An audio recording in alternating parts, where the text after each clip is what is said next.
last week, they were completely rammed.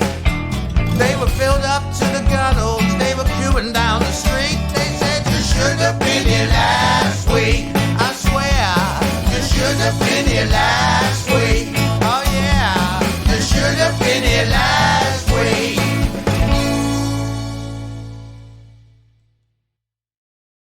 Hello, everybody, and welcome to the latest edition of You Should Have Been Here Last Week, the podcast presented by myself, Steve Gribbin, and fellow comedian Paul Ricketts. Hello. You Should Have Been Here Last Week is the podcast that takes a peek behind the glittery curtain of the comedy industry to bring us the movers, the shakers, the rule breakers, the myth makers, and the piss takers that make up this biz that we call show. And today's very special guest is stand-up comedian, writer and raconteur par excellence, and an old friend of both of us, the one and only Simon Clayton. Yes, it was really good to have him on, actually. In case people don't know, and you probably don't, Simon had a serious stroke several years ago, so we went to visit him.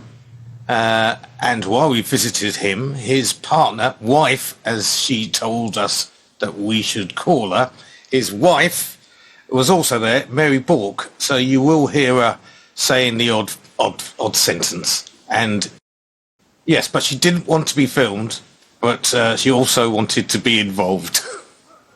Like a disembodied voice from the ether. Yes, but she has got a very lovely voice. It's a very mellifluous voice. Yes, it's a very weird experience having somebody. It's like having a séance, isn't it? So yes, and you'll notice also, of course, that this is filmed slightly differently because we had to come to him and we couldn't use Zoom. But we hope you enjoy the actual podcast, because it's very informative and interesting, and Simon's remains sharp as ever. Yes, I think we should just get on with it. Here's Simon Clayton. Here he is. Hello, and welcome to the new episode of You Should Have Been Here Last Week. Today's very special guest is stand-up comedian, raconteur, and lifelong Arsenal fan, the wonderful Mr. Simon Clayton. Welcome to the show, Simon. Thank you very much. Thank you. We always start with the same question. Can you remember your first ever gig? Yes, I can. The Royal Standard at Black Horse Road, Walthamstow, May 1986. And it wasn't you, though, just you, was it? It was me and John Gordillo as the Crisis Twins. We were on the bill with Mark Steele, Ronnie Golden, and another. Lost in the Mysteries of Time. Can you remember if you enjoyed it? Yeah, I did. I was shaking so much my hands couldn't keep still, which is a bit weird now, having a stroke. Yeah. But, yeah, I do. I was shit scared. So out of the comedy duo that you were in, which one was, who do you think was the subordinate and which one was the boss? I probably was a subordinate. Oh. And he was the boss on stage, weirdly enough. But off stage? Off stage, we were probably equals. We probably portrayed ourselves as equals. But it was one of those things, depends who you talk to. Well, I speak as someone who used to be in a double act for 12 years myself. But, I mean, how long were you together? Was it 11 years? It was a double act. Yeah. May 86 is when we started. So do the math. Was it 95 you became solo? When we finished, yeah. I mean, was that kind of a mutual agreement, or was it... Just got tired of living in each other's pockets. Right, okay. You didn't have a big bust-up or anything like that? No, it's just... Yeah. No, we were mates in the beginning, and that's what kept us together. But, yeah, we stopped writing material because we improvised. So, but writing material was fun. Rehearsing it was a pain in the arse. Yeah. I mean, that's how the comedy circuit has completely changed now. We were talking about this on the way here, weren't we, Paul? Yeah. About the fact that you never see any double acts or I can remember triple acts back in the day. But double acts are now really, really rare, weren't they? Yeah, do you remember Burns and Nunn? Burns and Nunn, yeah. Rehearsing and warming up in the dressing room and then going out and dying on their own.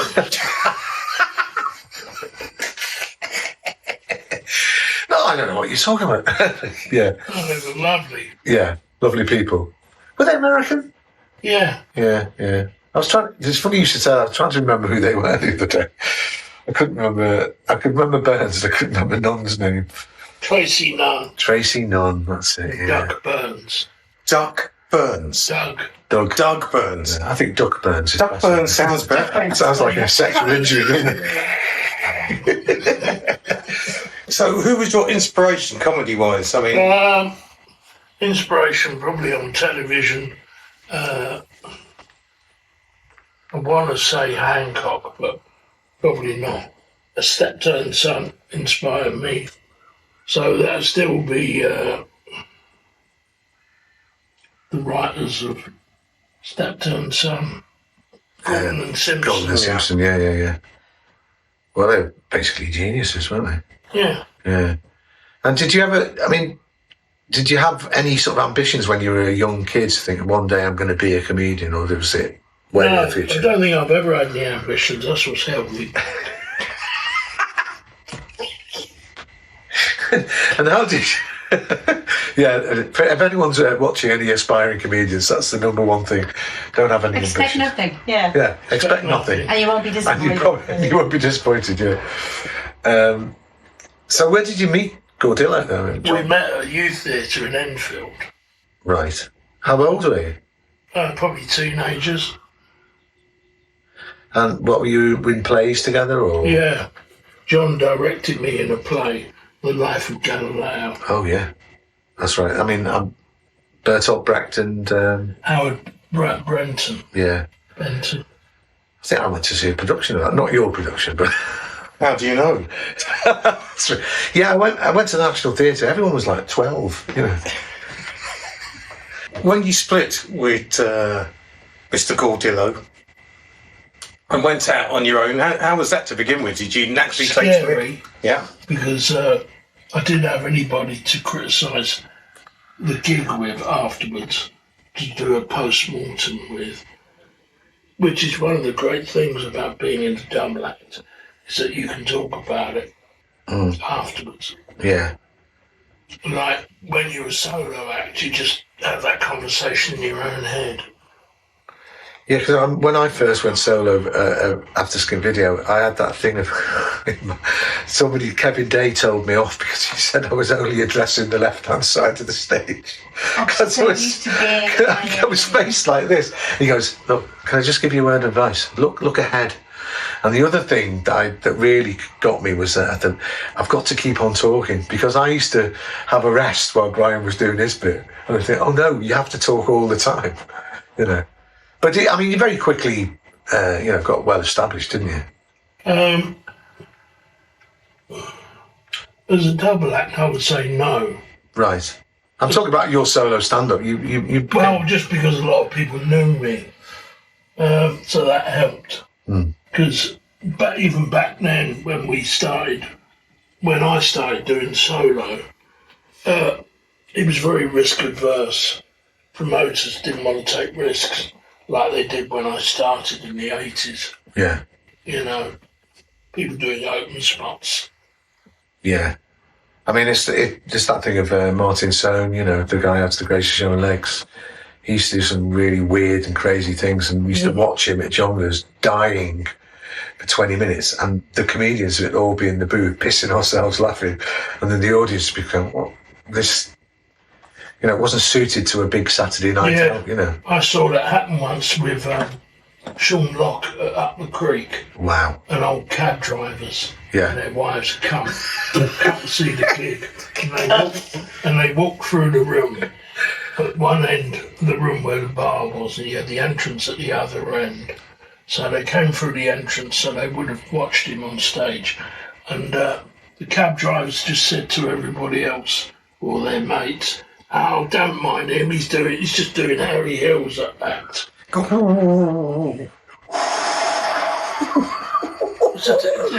Just comedic ignorance. Wow. I mean, imagine if one of them had shouted it out as a heckle. So what sort of comedy were you doing when you went solo? How would you describe it, what you were doing? That's a good question. You're doing a lot of comparing, right? Yeah, I guess it's just... So I was doing a bit of crowd work.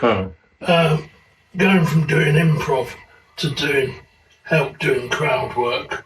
So I was comparing it a lot. Jeff Innocent said I was like a copper. Oh, really, sir? And did we choose to wear that shirt? Yeah, that copper tone. Yeah. Was that a wise choice, sir? I think we're asking this of a lot of... and the next act up is... Yeah. We're asking a lot of comedians this. What's your favourite heckle that you've ever had? Oh, there was an act. This happened at Jongleurs Watford one time. A particular act struggled in the middle section, and I came on to do a bit of business. And some bloke from the audience obviously had had enough and just shouted out, "Thank fuck, you're back." And that's one of my most treasured heckles. That's a positive one, isn't it? That's really nice. That's not so much a heckle, it's almost like a validation, isn't it? Yeah. It's an endorsement, yeah. Yeah. Daddy's come back. Can't put that on the CV, can I? No. Punter at Watford Jongleurs, thank fuck, you're back. Oh, we should say, if you hear a female voice in the background, it's because your partner, Mary Bourke, is here.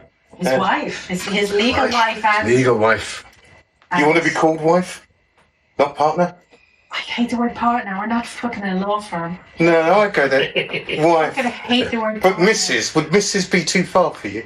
I'm his actual, well, legally, I'm your Spouse. power of attorney. Well, now you're talking. Both financial and physical. Financial inheritor. Yeah, she inherits the... One day all this will be mine. Yeah. As far as the eye can see. So I feel like we should have... Well, we must film you at one point. No, don't do it. I'll be off camera. Right, okay. Shall we move on to... So you did comedy for how long? Well, I don't think I've stopped. Right, brilliant. Because that's the point I was going to say. Because I remember last time we came and had a chat with you, you said you are still a comedian. I loved the fact you said that. I think I still am, yeah. Do you think it's a state of mind? Yeah, it is a state of mind, but is it still a job? Yes, it is. In so much as I'm prepared to go out and do it, get paid for it, eventually. Do you still think of jokes and stuff? And Yeah, I do. you think you should sort of like put them down and think that'll be, I'm going to use them one day. Yeah. Get pad paper. That's good. I mean, and what do you think? I mean, this is a weird question, but do you watch a lot of comedians on the telly? Yeah, I still do on YouTube. Right. Yeah. Oh, YouTube, right. Yeah. That's what we're always asking, what do you think's the biggest sea change that's happened in comedy since you stopped doing it? What's changed about it? Yeah, people filming themselves. Yeah, the clips, yeah. The clips. I mean, that's been a kind of a generational seismic change, isn't it? Yeah. But everybody's been looped into it now. Social because you media. just have to film yourself. Even if you don't want to, you have to do it. You have to. Because It's the law. I don't. Yes, you do. No, I don't. I don't film any okay. clips of me whatsoever. Because I'm happy in my position in life. Not many people are. Some people still have dreams. And I have little dreams. But I'm happy in my position. It's like the sketch of the three members of the class. I know my place. I know my place. Which is a terrible thing to say, really. Yeah, No, I've still got dreams. I've still got ambitions. I mean, we should address the fact, what happened to you to put you in the position you're in now? A hemorrhagic stroke. A blood bleed on the brain. So, when did that happen? That happened in August 2020. right in the middle of COVID. yeah. Or Edinburgh. Wow. No, Edinburgh had been suspended. We were right in the middle of it. yeah. Yeah. You see, that's why I have my glamorous assistant.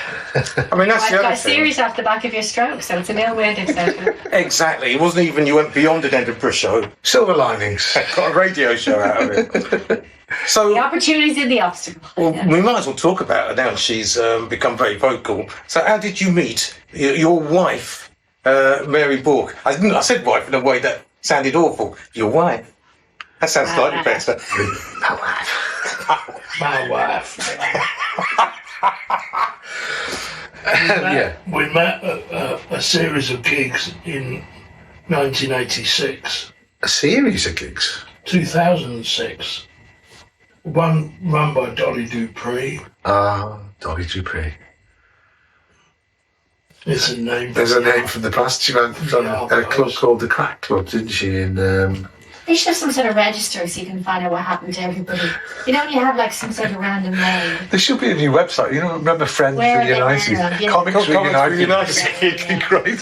What was happened to so-and-so? Oh. Especially when they're a teacher or they're living in don't know. Spain or... I don't care because I tried to ask her out and she said no, so I've got no interest in what happened to her at all. Have we sort of like triggered you? Yes, you have, Sorry about that. What was that gig that she had in Whetstone? Yeah, the Crack Club. Correct. Yeah, the Crack It Club. was Yeah. busy as well, wasn't it? It was a good gig. It was a nice room, yeah. And she ruined it by going on stage. She used to compare herself, didn't she? Yeah. Well, on or off? Frequently at the same time. At the same time. So what happened? So what you're saying is you met at a series. So you just I kept was on in the meeting. Crisis Twins and I happened to be on the bill with this stunning, beautiful, intelligent Irish woman. Goes And I by- admired your boots. You're wearing a pair of Bloodstone boots. Remember those Australian Yeah. boots? Oh, Australian boots, yeah. Yeah. And you just hit it off. We hit it off, we did indeed. And then what? I mean, how long before you sort of got together Well, and she couldn't get rid of me, so So how long have you been together again? Because I've forgotten. So it's 2006 till... that was 2006 and got married in 2004. And so now, you met her in 2006, you got married in 2004. Now I'm getting Time is a flat confused. circle when you have a stroke, so... Yes. Right, okay. Yeah. Well, last time we talked, your memory was better than ours. His Yeah. memory is better than all of us. Yeah. Who's your? I was going to ask about comedy couples though, because there's not many of them. Yeah, I'm trying to think. Obviously, There's Eddie Brimston and Lou. Lou. There's Yeah. Kevin Shepherd and Diane. Diane, Yeah. Spencer. So do you think it helps in comedy being in a couple? Yes, I do, because it would be very tough for any couple, considering one of them's away or out on a Friday night working, to develop a relationship and then sitting around with them moping on Sunday because Friday and Saturday night didn't go well. What regular civilian couple can survive that? And is there any sort of like, so I heard this has happened, but if say if one of you had a shit gig, but the other had an absolute storming gig, surely that would create a bit of tension, wouldn't it? No. Okay. Be very supportive of each other. Yeah, you have to be. Yeah. Yeah, you can't have any professional jealousy. And some couples have a weird kind of professional jealousy. Well, I mean, yeah, they do. Ruptures, yeah. I mean, classics of, I was trying to get booked at that club. Oh, so booked you? Oh, Yeah. okay. Yeah. Come on. Yeah, because blokes don't learn to shut up. About what though? About the gig or Yeah, about their work. Yeah, that's true. I can't argue You with can that. share experiences, but if it's going to be something that will piss her off, shut up about it. Yeah. That'd be my advice. Yeah. So do you still harbour dreams to get back onto the circuit? Yes, I do. Good. And have you got a plan or sort of even a deadline when you want to do this by? No, Just some point in the future? it's going to happen someday. Some idiot promoter will agree to book me. You do your old set. I think it's doable and it could be arranged. It could be done. Yeah, they had that disabled night at the Soho Theatre, didn't they? Yeah. I mean, because it's not as if all you need is access, really. Yeah. So then, apart from that, you're in. Do it at Cheshire Comedy Club. Mm.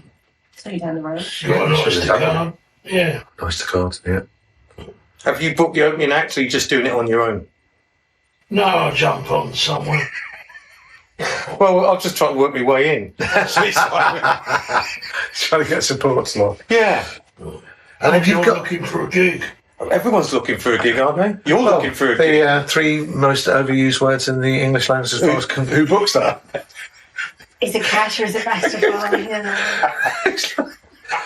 Some comedians just go, last night I played a gig in which they threw javelins at my head and Is then it cash? set flames through. Yeah, people go, who books that? What? But Where most did of the it get time, to? Yeah. most of the time it's piss taking. Yes, I know that. So that we were talking about the comedians really love, talking amongst themselves about bad gigs. So what's your worst gig that you've ever had? Can you remember? Oh, well, there's been gigs where just vitriol Yeah. just come at me from the audience. Remember I did a gig with John, this is years ago, in Chelmsford for a bunch of law students, and there was just a rift between the various years at the college, and we were on the receiving end of it because we were booked by 1 year to perform to the other year. Yeah. That was horrible. Just remember visceral hate. Yeah. Well, we all had gigs like that. But did it get any worse than that? Was it just how did it manifest itself? Just booing, shouting? What happened? We got paid. That's the most important bit of information you need to know. And you did your time. Yeah. That's the most important bit, isn't it? Yeah, that was time. an interesting conversation on the way home. Yeah, but sometimes I always think. Well, what did John say about it then? Could he come up with an explanation? That's been lost in the anus of time, I should say. I think Anus of Time is better. I think that's a good title for an album, isn't it? You know, the anus of time. That was a Hawkwind album, wasn't it? It probably was. The hemorrhoids in the anus of time.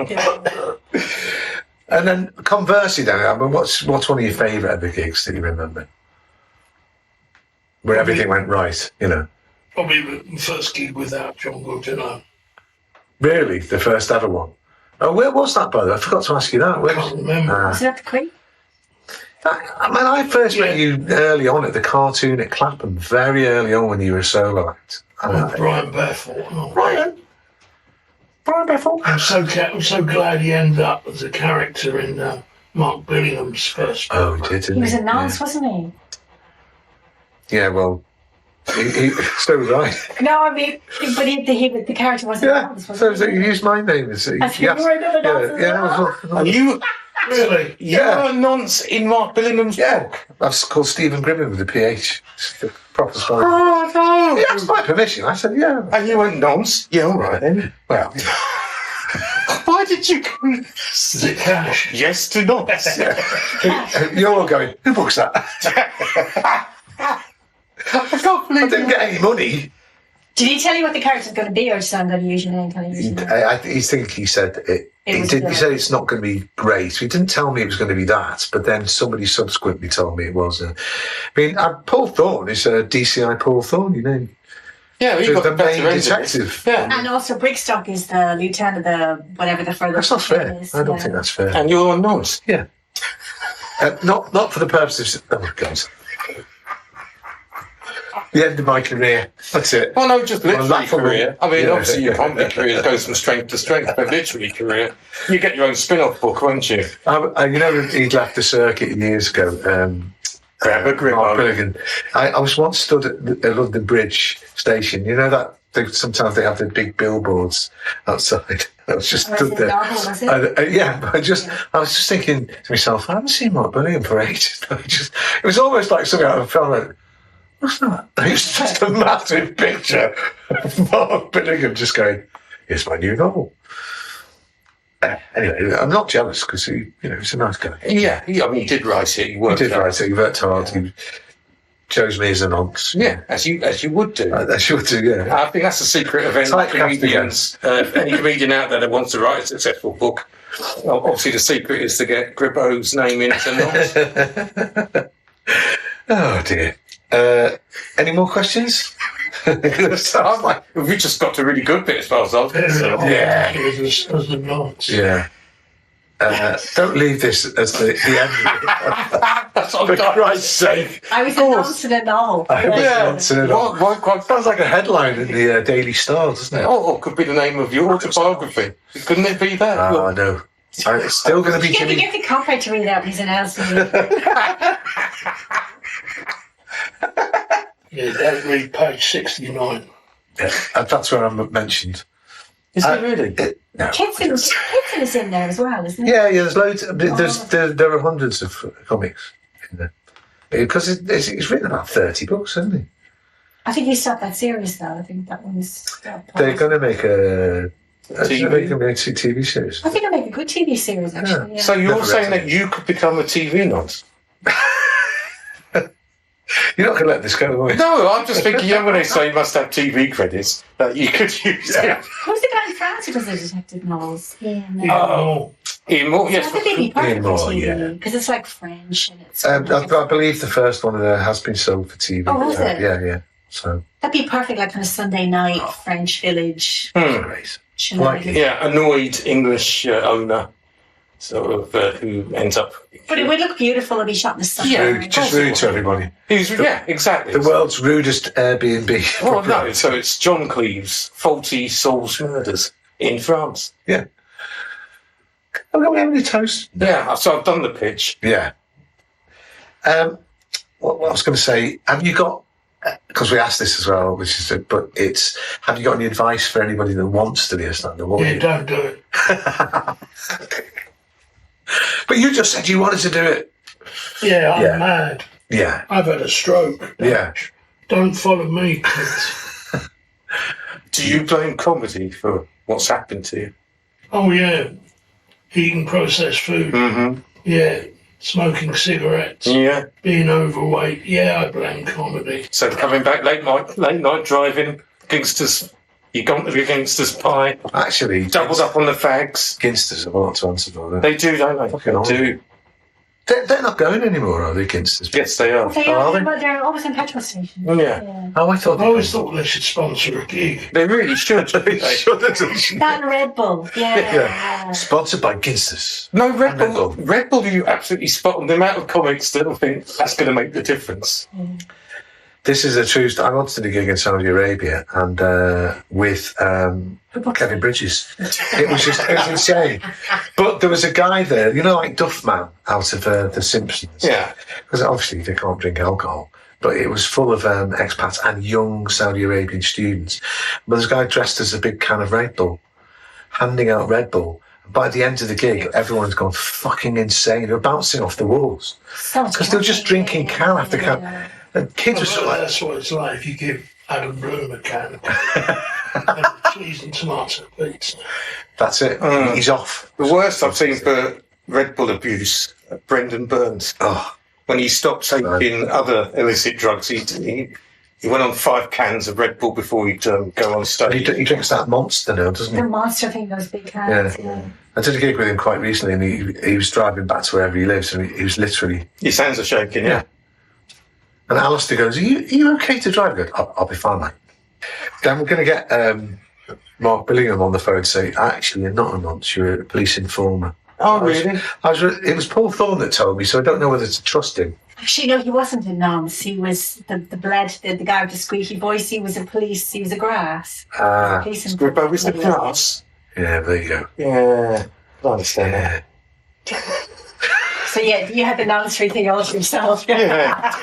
Oh, God. Even worse, he's a nonce who grasses. It's the worst of all. I grasped myself up. Did you really? Yeah. Yeah, Jeff Innocent on this. Yes. No. Oh, yeah, sorry, yeah, we have, yeah. Yeah. He's been brilliant for so long. I've never seen him have a bad gig. I have. Brilliant. He's been brilliant forever. He has been brilliant forever, Yeah, but yeah. of course, people who work with me, there's always a chance of that happening. So, After you do 45 minutes before bringing them on, is it? I wasn't even MCing that one, actually, to be honest. But yes, you might have a point. Yeah. Should we wrap up? Yeah, exactly, because I know my place. I know my place. Shouldn't we thank Simon for being on the show? Thanks, Simon, for doing it. Well, thank you for Appreciate having it. me, boys. Yeah, it was great. It was a good laugh, actually. Yeah, and we will sort out this gig for you, and we'll be on the bill, I reckon. Yeah, we'll do a benefit. Well, I think Chesham is probably your best bet. So thank you for being on the show. I think that's about it then, really. Yes. That's it. Done. Thank you. Thanks, Simon, and goodbye. So that was Simon Clayton, a fantastically interesting conversation with additions from Mary Bourke. Very interestingly, at the end of that, he did say that he'd like to do comedy again, and I think that's something that we could make happen, couldn't we? Yeah, I mean, he still says that he thinks of himself as a stand-up comedian, which, is a beautiful thing. So, I mean, I think, it's up to any comedy promoters or anybody that would like to make this happen. If you want to get in touch with us. Yes, specifically Mark Rann, who runs the club, Chesham Comedy Club, which is at Chesham Football Ground, which Simon has visited several times to watch the football. I think it'd be good if you could go to a comedy night and have something more entertaining to watch. Yeah. I'm sure Chesham United, wonderful team, but I'd rather go to a comedy night. I believe they are. I don't know what league they're in. Yes, I think that says it all. And I would just like to say, add a disclaimer that contrary to the implication of that conversation, I am not a paedophile, even though I am named as one. As a character, the character has my name in one of Mark Billingham's books. Have you checked it out yet, that you are pedo in the book? No, we better be careful about that, because I've got no way of checking it out, because I don't know which book it is. Well, what you could do is put into Google Steve Griffin paedophile. No, I'm not going to do that. Yeah. I mean, it's bound to come up, surely. No. Billingham, Gribbin, pedo. Just 3 words. No? I mean, it could turn out you're just a rapist. I mean, you know. Who knows? I could actually indecent exposure. I can go through the whole list here, but I could actually just get in touch with Mark Billingham, couldn't I? Yeah, it's a weird thing to send him a message. Hi, Mark. Am I a pedo? I mean, it's a bit of a weird one. Yeah, Well, if you don't know, this is really weird, isn't it? I mean, I know. I'm getting more enjoyment out of this than you are. No, it's weird now, because this all might have to go if it doesn't turn out to be true, isn't it? So. Well, no, it doesn't have to go if it turns out to be true. This will remain unedited. No, if it turns out not to be true, then we've been going down there. Yes, but it's just a mistake that people can make. When you have a fictional figure named after you, who knows what that fictional figure? Can I just say be. that if I get in touch with him and find out that it's not, oh God, I don't know, because he might be annoyed that we've said that. Why would it be annoyed? It's advertising his book. If it turns out not to be the case, he might be annoyed. You don't know, do you? Well, no, but it could be, lots of your fans that are now dying to buy this book to find out what your alter ego is getting up to. You could be doing him a favour. You're not looking at the bigger picture here, Steve. Oh, yeah. Looking at that small picture that police said you shouldn't have. No. Oh, God. Anyway, I have enjoyed this much more than you. I'm glad that Mark Billingham doesn't know me well enough to get me into his books. Well, that's what I'll mention to him, that he should put you in his next book. Please don't do that. He did mention, Simon, of course, Ginster's pasties, which are the mainstay of many a comic on the road. And I actually was under the impression they didn't do them anymore. I thought that they'd gone bust, but apparently they still are, aren't they? You can still buy them in motorway services. It's a bit like WH Smith's shutting down all their shops, and you can only find them now in airports. Gingsters lives on in any sort of garage and motorway service place. They are a bit like the cockroaches of on the road horrible food, aren't they? They cannot be destroyed. The way I see it, I mean, they don't feed them to people in I'm a celebrity, get me out of here. They're not saying you have to eat 2 Gingsters meat pies, a couple of slices. That's because most celebrities just go, oh, for Christ's sake, I don't mind eating a kangaroo's cock. I'm not touching not touching a Ginster's pasty. I like them. I'm one of those they're terribly comics. bad for you, aren't they? They're really bad for you. So, cautionary tale to all comics who are watching this show: stay off the gangsters. So, end of the this particular episode, as usual, I will make my normal plea to get people to do things that we want. Subscribe is always a good one. Subscribe. We'd like to get to 4 figures. Also, like, share. If you're listening to this and you're thinking, what a fantastic podcast this is, why not tattoo the name of the show on your forehead? Be more radical. Tattoo it onto somebody else. Yes, hopefully a paedophile. Anytime you meet somebody, just tattoo it onto their forehead. Like that. Yeah, tell your favourite paedophile that this is the show for them. Oh, well. No, I've got to stop laughing at my own jokes here. Yeah, that's one of the bad things about podcasts, apparently. That Mary made the point that too much laughter. But I'm just a happy person. Well, I'm going to become a miserable podcaster just because someone thinks that's a good thing. No, I'm going to be happy. So, and if you're happy, enjoying this show, as we say, tell everyone. Is there any other plea that we can add? But if there's anything, that piques your interest in stuff that we've talked about, just get in touch with us. Gives you comments, likes, dislikes, or, any thoughts you have on the show. Just let us know, because it's all about dialogue, man. Yes, it is. It's interactive. And, you contact us, we'll ignore it slightly, but eventually we'll get back to you. Yeah. I can mention that we did get nominated for another podcast award. This was a Golden Lobe Award, once again, for the theme tune. And once again, we didn't win. This time, we were beaten by Harry Hill, which I did predict would happen. He did say that. I mean, yeah. And I was expecting to see Harry Hill there, but in the end, he didn't even bother to turn up himself to get the award. He sent some long-haired, sort of looked a bit like a 70s porn star fella to come and collect the award on his behalf. Well, it shows that that's twice nominated now. We've been twice nominated. Twice nominated. Will be put on all the publicity stuff for this show now. We'll have twice nominated. And absolutely. By the way, we should tell people that we are in the process of doing a long version, a single version of the theme tune, because people seem to like it. The theme tune? Yes, we are. And you're going to knock out a verse, another and verse, a middle eight. I need the chords first. You got to write the chords for the middle eight. Okay, well, give me the chords for the verse as well, so that I know what key it's in, etc. So it's C and D or something. It's simple stuff. Well, I'll try and work that out then. Okay, yeah. I'll play along to it. Yeah, that's always a good way. That's all. Yeah, but that's how you get the wrong chords. Anyway. So, yeah, you have that to look forward to. What are we going to do? Release the single? Yes.